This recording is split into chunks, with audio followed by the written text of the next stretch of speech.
تو جب قیادت کا فقدان ہوگا اور پھر اس میں عربوں کی آپس کی جنگ اور اس طرح کی نشانیاں جو آپ بتا رہے ہیں، بہت ساری چیزیں ریلیٹ ہو سکتی ہیں، اور لیکن ہم کوئی وقت کا تعین نہیں کر سکتے کتنی دہائیاں باقی ہیں یا کتنی صدیاں باقی ہیں یا کتنے سال یا کتنے دن باقی ہیں، ہمیں کچھ نہیں پتہ، یہ اللہ کو معلوم ہے۔ البتہ حالات یہ بن رہے ہیں، پہلے امام مہدی آئیں گے، امام مہدی آئیں گے، باقاعدہ جنگ ہوگی۔ امام مہدی کے آنے کے بعد جو مسلمانوں کے حالات ہیں، مسلمان نبی کریم صلی اللہ علیہ وسلم 3 حصوں میں ہو جائیں گے۔ 3 حصوں میں سے ایک حصہ تو وہ ہوگا، یعنی 1/3 جنہوں نے امام مہدی کو ماننا ہی نہیں ہے، جی ہاں، اور اس کی وجہ تو ظاہر ہے یہ ہے کہ وہ انہوں نے نہیں ماننا کیونکہ انہوں نے جہاد پر بیعت لینی ہے۔ اب جو احادیث سے یہ بھی پتہ چلتا ہے کہ امام مہدی بیعت ہونے سے پہلے، یعنی جب ان کی بیعت کی جائے گی اس سے پہلے وہ عام آدمی ہوں گے، وہ کوئی بہت ایکسٹراڈنری پرسنالٹی نہیں ہوں گے۔ جس وقت بیعت کر لی جائے گی تو وہ کہیں گے میں جہاد پر بیعت لوں گا پھر، اور مسلمان جہاد پر بیعت کر لیں گے، اور جس وقت بیعت کر لیں گے نبی کریم صلی اللہ علیہ وسلم نے فرمایا کہ حجر اسود اور جو مقام ابراہیم ہے اور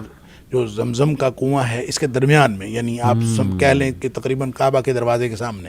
تو وہاں پہ بیعت ہوگی، کیونکہ آخری دفعہ جب یہ اس کو پکڑیں گے، علماء جا کے اس کو دیکھ لیں گے اور پا لیں گے، وہ ملتزم پہ چمٹا ہوا ہوگا، دعائیں کر رہا ہوگا، تو وہ جب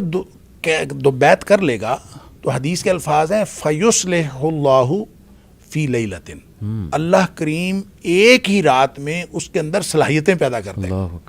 یعنی وہ پہلے ایکسٹراڈنری آدمی نہیں ہوگا، لیکن اس بیعت کے بعد وہ ایکسٹراڈنری آدمی ہو جائے گا۔ پھر اس کے بعد مسلمانوں کی جنگیں ہیں، پھر اس جنگوں کے اندر ظاہر ہے مسلمان کام آئیں گے۔ آپ نے فرمایا کہ جو لوگ امام مہدی کو نہیں مانیں گے، ظاہر ہے ہم لوگ اپنے نرم بستروں پہ سونے والے اور اپنی عیاشی کی زندگی گزارنے والے، ہم سے کوئی جہاد بھی بیعت لے تو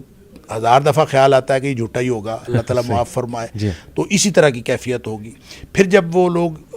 2/3 جو ہیں جو اس کی بیعت کر لیں گے، ان میں سے 1/3 یعنی ہاف ٹوٹل میں سے 1/3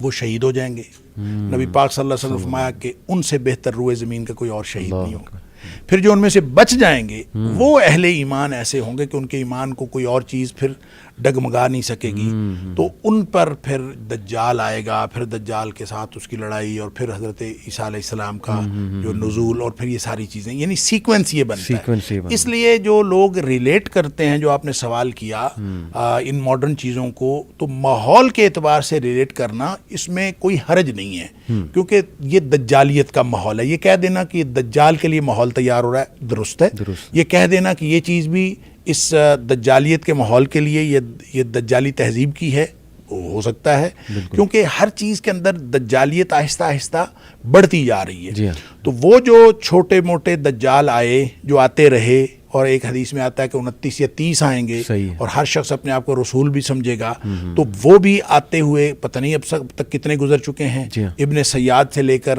اور پھر آج تک جو ہے وہ کتنے آئے ہیں، یہ تو اللہ ہی جانتا ہے۔ لیکن بہرحال ہمیں معلوم ہے کہ اس طرح کے لوگ آتے رہے ہیں اور آئندہ بھی آتے رہیں گے شاید، اور ان ماڈرن انڈیکیٹرز کو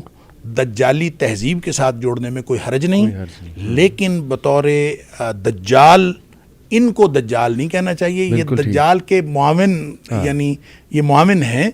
لیکن اصل دجال تو ایک شخص ہی ہوگا۔ بالکل زبردست بات ہے۔